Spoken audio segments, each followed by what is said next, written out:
बिस्मिल्लाहिर्रहमानिर्रहीम। अस्सलाम वालेकुम नाज़रीन, आप यूट्यूब चैनल देख रहे हैं। मैं इमरान ख़ान हूँ। ये एक पेंडोरा पेपर्स आ गए हैं। अब इससे पहले पैराडाइज पेपर भी आए थे, खोदा पहाड़ और निकला चूहा। उससे पहले पनामा पेपर्स भी आए थे, जिसके बाद शरीफ ख़ानदान के लिए बड़ी मुश्किलात पैदा हो गई थी। अब ये एक पेंडोरा पेपर्स आ रहे हैं। बेसिकली पेंडोरा इसका नाम क्यों रखा है, वो बड़ी मज़े की एक कहानी है पुरानी। मैं आपको छोटी सी बता देता हूँ ताकि लोगों को पता हो कि पेंडोरा एक्चुअली है क्या। ये एक बहुत पुरानी यूनानी कहानी है और इस कहानी के मुताबिक देवता थे और उन देवताओं ने इस दुनिया को बनाया था और उन्होंने जो दुनिया की सारी तकलीफ़ें और सारी मुसीबतें, जिसमें बुढ़ापा है, परेशानी है, दुख है, दर्द है, बीमारियां हैं, वो सारी तकालीफ इकट्ठी करके एक बॉक्स के अंदर रखती थी और वो बॉक्स पेंडोरा के पास था। तो पेंडोरा ने वो बॉक्स खोल दिया अल्टीमेटली बाद में, जिससे उसको मना किया गया था। और उसके बॉक्स खोलने के बाद जो इंसान बड़ी खुशहाली की ज़िंदगी ज़मीन पे गुजार रहे थे, वो सारे दुख, तकलीफ़ें, बीमारियां, बुढ़ापा और ज़हनी इंतशार, डिप्रेशन, ये सारा लोगों के पास चला गया। लेकिन उस बॉक्स में से सबसे आखिर में एक और चीज़ निकलती है और उस चीज़ का नाम था उम्मीद, होप। तो उम्मीद एक ऐसी चीज़ है, ये कहानी एक्चुअली बताने के लिए ये थी कि कुछ भी हो, दुनिया में कितनी भी बुराइयां हों, उम्मीद नहीं छोड़नी चाहिए। और उम्मीद एक ऐसी चीज़ है जो हर चीज़ को काउंटर करती है, हर चीज़ का मुकाबला करती है। तो वो तो एक पेंडोरास बॉक्स की एक कहानी है कि पेंडोरा का एक बक्सा था जो खुल गया था। अब आए असल कहानी की तरफ कि ये कहानी क्या है। ये एक नई स्टोरी आई, बिल्कुल वैसे ही जैसे पहले विकीलीक्स एक दफ़ा आ गए थे, उसके बाद पनामा लीक्स आ गए थे। विकीलीक्स में पाकिस्तानी कई बेनकाब हुए थे, यानी मौलाना फजलुर रहमान साहब, इवन नवाज शरीफ साहब, जरदारी साहब, सबके बारे में बड़ी खबरें थी उसके अंदर। और उसके बाद फिर पनामा लीक्स आए, उसमें भी लगभग 500 के करीब पाकिस्तानियों के नाम थे। मियां नवाज शरीफ साहब बहुत बुरी तरह फंस गए। पैराडाइज पेपर्स आए, कुछ भी नहीं है, वही कुछ नहीं। अब ये आ गया है पेंडोरा पेपर्स। ये पेंडोरा पेपर्स क्या असरात डालेंगे, किसको क्या नुकसान होगा, इनके आते ही कुछ लोग वज़ीर आज़म पाकिस्तान इमरान खान साहब से मुतालबा कर रहे हैं कि वो रिज़ाइन कर दें। यानी PMLN ने यह मुतालबा किया, ख़ासतौर पे एहसन इकबाल ने। वो ऐसा लगता है काफ़ी श्योर है इस बारे में। हालांकि जिस वक्त मैं ये वीडियो कर रहा हूं तो बिल्कुल अभी पेपर आ रहे हैं, इसके ऊपर डिटेल में वीडियो में बाद में करूंगा। लेकिन एहसन इकबाल ने पहले ही कह दिया कि वज़ीर आज़म पाकिस्तान इमरान खान साहब जो हैं वो रिज़ाइन कर दें, क्योंकि उनकी ऑफशोर कंपनियां निकल आई हैं। ये पता कैसे चलता है पेपर्स के लीक होने से पहले, यानी पेंडोरा पेपर्स अभी पूरी तरह खुले तो नहीं है। पाकिस्तान के 2 सहाफ़ी हैं जिनके नाम आ रहे हैं, उमर चीमा और फ़खर दुरानी, जो इसका हिस्सा है। ऐसा नहीं होता कि ये सहाफ़ी खुद तफ्तीश कर रहे होते हैं। इसमें 117 ममालिक के डॉक्यूमेंट्स हैं, 150 मीडिया के मुख्तलिफ इदारे हैं और उनसे ताल्लुक़ रखने वाले 600 से ज़ायद रिपोर्टर्स हैं और 2 साल के लगभग इन्होंने काम किया है। ये ऐसा नहीं है कि ये उमर चीमा ने इसको बनाया या पाकिस्तानी सहाफ़ियों ने इस पर काम किया है। उनका काम सिर्फ इतना होता है कि जो चंद सहाफ़ी इसके ऊपर काम कर रहे होते हैं उनको ये इन्फॉर्मेशन मिलती है। बाज़-औक़ात मुल्कों की पॉलिसीज़ बदलती हैं, कुछ चीज़ें पब्लिक हो जाती हैं। बाज़-औक़ात डाटा हैक होता है, वो डाटा बेचा जाता है, वो डाटा हासिल किया जाता है। बाज़-औक़ात कुछ एजेंसीज़ वो डाटा फ्राहम करती हैं। बाज़-औक़ात ये सवालात लिखते हैं, वो मुल्क इन चीज़ों को खोल देते हैं, क़वानीन मुल्कों में तब्दील हो रहे होते हैं। तो बहुत सारे सोर्सेज हैं जिससे ये इन्फॉर्मेशन इकट्ठी होती है। वो इनको इकट्ठा करते रहते हैं लंबे अरसे तक और इनको कंपाइल करते रहते हैं, एक पूरे डॉक्यूमेंट की शक्ल में इसको लाते रहते हैं। और फिर जो मुख्तलिफ मुल्कों के लोग, यानी जैसे ICIG एक सहाफ़ती तंजीम टाइप की है, उसमें बहुत सारे रिपोर्टर हैं, वो इन्वेस्टिगेशन करते हैं। तो वो उन सहाफ़ियों को कहते हैं, जी आपके मुल्कों में इन लोगों के नाम आए हैं, आप और ये इनके एड्रेस हैं, आप इनसे इन सवालों के जवाब लीजिए। उन्होंने करना सिर्फ ये होता है कि उनके एड्रेस के ऊपर वो सवालनामा भिजवाना होता है। जवाब कुछ भी आए, जवाब ना भी आए, तो फिर भी तफ्तीश मुकम्मल हो जाती है। ये कुछ ऐसी इन्वेस्टिगेशन नहीं है जो पाकिस्तान में बड़ी शानदार की हो।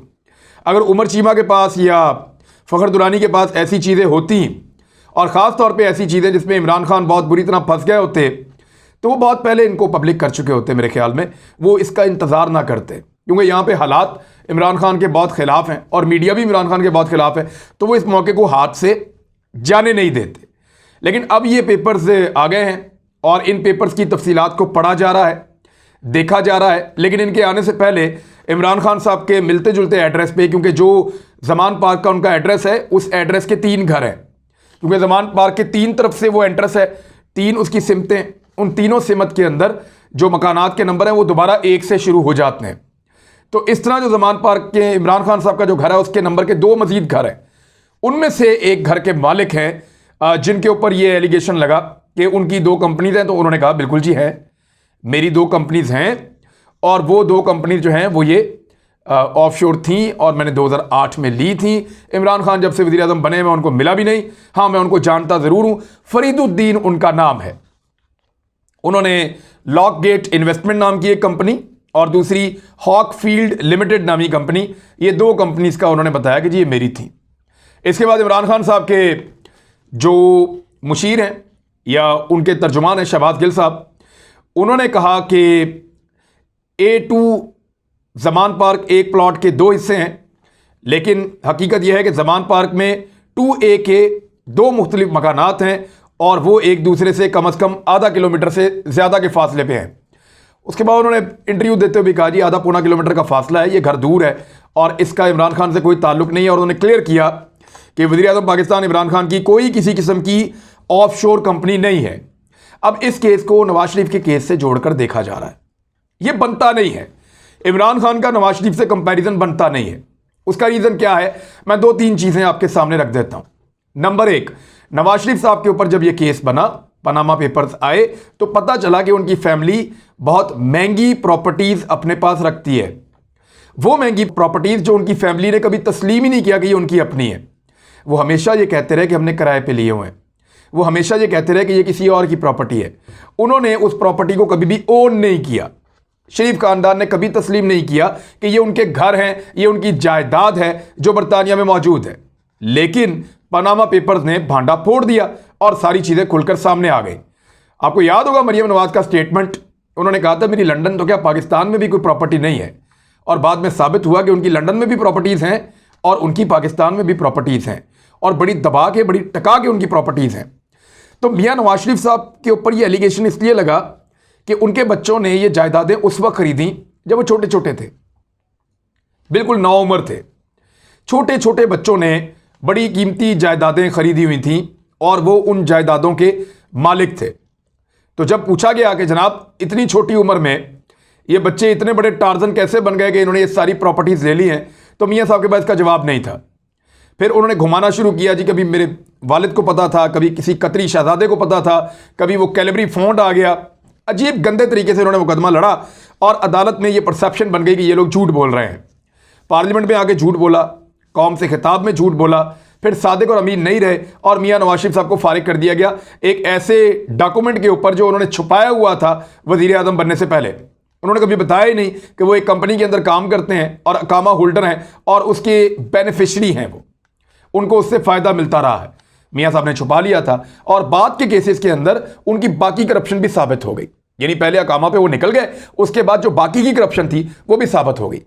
पता चल गया कि एवन फील्ड अपार्टमेंट हो या बाकी केसेस हों, उसमें नवाज शरीफ साहब के पास मनी ट्रेल नहीं है। वो झूठ बोल रहे थे, वो धोखा दे रहे थे, वो सारा का सारा धोखा खुल गया और इस तरह मियाँ साहब फंसे।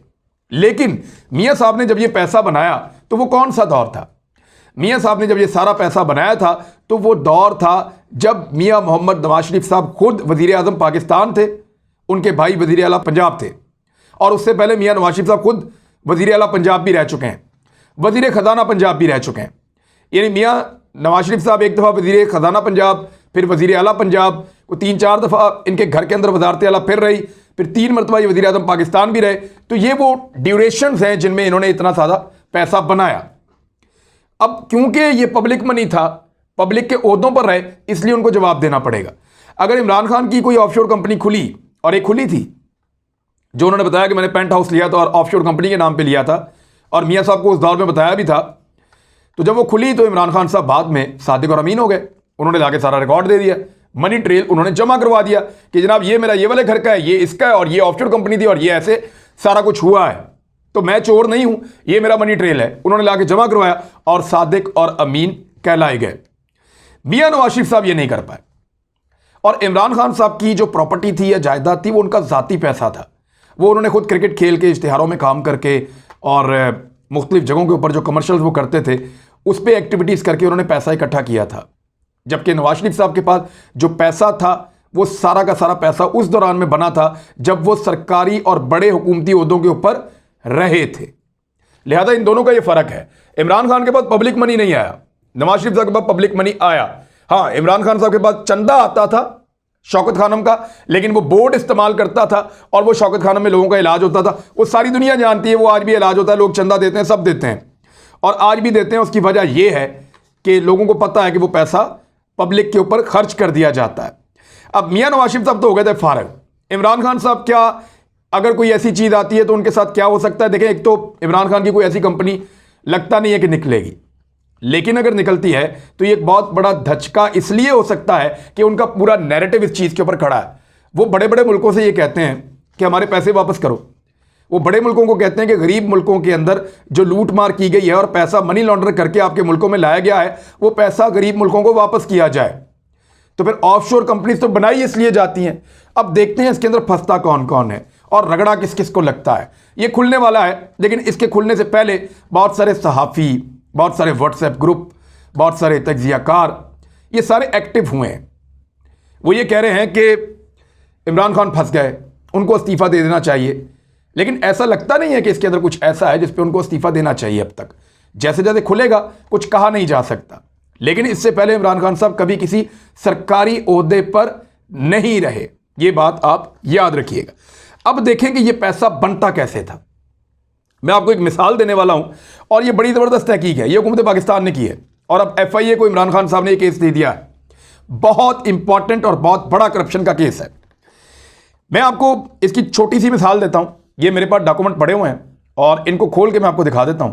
पाकिस्तान तहरीक इंसाफ की हुकूमत ने यह साबित कर दिया है आदादो शुमार के साथ कि शरीफ खानदान किस तरीके से सड़कें बनाते हुए सड़कों में दिहाड़ियां लगाता था और कैसे इस मुल्क के अंदर सियासतदानों ने सड़कें बनाने के नाम के ऊपर इस मुल्क के बाशिंदों को और इस मुल्क के खजाने को लूटा है। मैं डाटा आपके सामने रखूंगा, यह तस्दीक शुदा डाटा है और इसके ऊपर FIA अब तहकीकात भी शुरू करने वाली है। यानी इस्लामाबाद लाहौर मोटरवे को 100 किलोमीटर लंबा बनाया था इन्होंने उस दौर में। वो क्यों लंबा बनाया था? क्योंकि जितना रोड लंबा होगा उतना ज़्यादा उसके अंदर अमाउंट बढ़ेगी और उतना ज़्यादा आपका कमीशन भी बढ़ेगा। ये पैसा ये कैसे चुराते थे, किस तरह चुराते थे, उसके बारे में कुछ नहीं पता, लेकिन पैसा चुराते थे ये कंफर्म हो गया है। कमीशन के लिए 104 किलोमीटर लंबी एक रोड बनाई गई थी। नवाज शरीफ साहब सड़कों की वजारत हमेशा अपने पास रखते थे और उसमें बड़े प्रोजेक्ट और बड़ी करप्शन होती है, ये वजारत नवाज शरीफ साहब अपने पास रखते थे। लेकिन इमरान खान साहब ने ये वजारत अपने पास नहीं रखी, बल्कि उन्होंने मुराद सईद नामी वजीर को ये वजारत दी है और वो इसके ऊपर काम कर रहे हैं।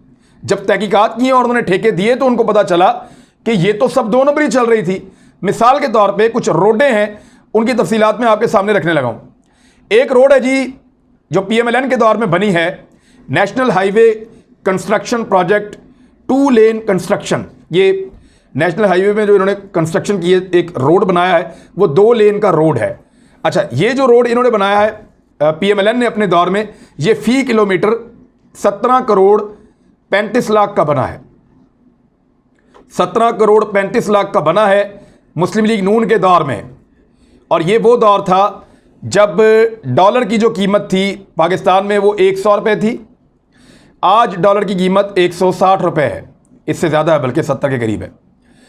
जो लोहा है, स्टील, उसकी कीमत PMLN के दौर में 95,000 रुपये फी टन थी। आज उसकी कीमत 1,64,000 रुपये फी टन है। जो सीमेंट है वो 365 रुपये की बोरी से 600 रुपये की बोरी तक पहुंच गया है।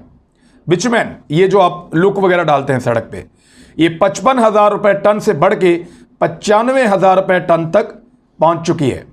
यानी जो कॉस्ट है, कंस्ट्रक्शन कॉस्ट, सड़क बनाने की जो कॉस्ट है, उसके अंदर जो इजाफा हुआ है वो लगभग 67% से ज़्यादा हुआ है। यानी अगर सड़क कल बनती थी 100 रुपये में, तो आज वो बननी चाहिए 167 रुपये 44 पैसे में। अगर सड़क बनती थी कल 1 लाख रुपए में 1 किलोमीटर, तो अब वो बननी चाहिए 1,67,440 रुपए पर मीटर। अब ऐसे बननी चाहिए, लेकिन ये नहीं हुआ, काम उल्टा हो गया है। मैं आपको बताता हूं, जो सड़क फी किलोमीटर PMLN के दौर में 17 करोड़ 35 लाख में बनी, वो पाकिस्तान तहरीक इंसाफ के दौर में अब 3 साल के बाद 67% कीमतें बढ़ने के बाद इन्होंने बनाई है 11 करोड़ 55 लाख रुपए में। यानी इसमें फी किलोमीटर जो दिहाड़ी लगी है वो तकरीबन 7 करोड़ रुपए लगी है। 7 करोड़ रुपए फी किलोमीटर पैसा गायब हुआ बीच में से, अगर इसको आप इस तरह देखें तो। अच्छा, एक और सड़क, ये जी PMLN national highway construction project 4 लेन बाईपास कंस्ट्रक्शन। अब ये सड़क एक PMLN ने बनाई है, एक पाकिस्तान तहरीक इंसाफ ने बनाई है। नून लीग ने जो बनाई वो बनती है जी 37 करोड़ रुपए फी किलोमीटर। 37 करोड़ रुपए फी किलोमीटर। और अगर आज के हिसाब से इसकी कीमत को बढ़ा दिया जाए डॉलर के साथ और चीज़ों की कीमतों के साथ, तो वो बनती है तकरीबन 62 करोड़ रुपए फी किलोमीटर। लेकिन आज PTI ने उसको कितने में बनाया, उसी रोड को 17 करोड़ 35 लाख फी किलोमीटर। यानी 37 करोड़ में बनाई PMLN ने उस वक्त जब चीज़ें बहुत सस्ती थी। PTI ने बनाई 3-4 साल के बाद आज के दौर में, और वही कॉन्ट्रैक्ट किए 17.5 करोड़ से कम में। यानी आधी कीमत से भी कम कीमत में बना रही है PTI आज, जबकि PMLN ने जिस कीमत पे बनाई थी अगर उस कीमत के साथ आज मिलाएं तो वो 4 गुना कीमत बनती है। 4 गुना महंगी कीमत पे ये सड़कें बना रहे थे। अगली सड़क आप देखें, PMLN national highway construction project 2 लेन रिहेबिलिटेशन प्रोजेक्ट। और यही रिहेबिलिटेशन प्रोजेक्ट जो है वो PTI ने भी किया, सेम दोनों के एक जैसे हैं। तो उसमें PMLN ने फी किलोमीटर 8 करोड़ से ज़्यादा खर्च किए, और आज के हिसाब से अगर देखें तो वो 13 करोड़ से ज़्यादा 13.5 करोड़ बनते हैं। जबकि तहरीक इंसाफ ने 5 करोड़ 34 लाख में ये प्रोजेक्ट किया है। यानी फिर आधे से भी आधे पैसे, यानी 25 to 30% के अंदर ये सड़कें बना रहे हैं पाकिस्तान तहरीक इंसाफ वाले। तो PMLN वाले इतनी महंगी सड़कें क्यों बनाते थे, उनमें ऐसा क्या था? PMLN मोटरवे BOT 4 लेन प्रोजेक्ट और PTI मोटरवे BOT 4 लेन प्रोजेक्ट, ये दोनों का एक जैसा प्रोजेक्ट है। अब इसमें PMLN ने जब इसको बनाया तो उन्होंने बनाया 49 करोड़ 21 लाख, PTI ने बनाया 39 करोड़ 56 लाख, यानी 10 करोड़ का फर्क फी किलोमीटर में। और अगर आप साथ मिला दें जो कीमतें बढ़ी हैं तो ये फर्क कितना बनता है कि फी किलोमीटर जो दिहाड़ी इसके अंदर लगी है वो 23 करोड़ 65 लाख, 23 करोड़ 65 लाख की दिहाड़ी लगी है इस वाले के अंदर। तो हर जगह दिहाड़ी लगती थी, ये पैसे जाते कहां रहे हैं? अब अगर इसकी इंक्वायरी की जाएगी तो बहुत सारे लोग नाराज हो जाएंगे, बहुत सारे सफेद पोस्ट चीखेंगे, चिल्लाएंगे। तो ऐसे ही होता है हमेशा, ये है वो पैसा जिसका जवाब नहीं आता। अब तक के लिए इतने, अपना ख्याल रखिएगा, अपने इस चैनल का भी। अल्लाह हाफिज।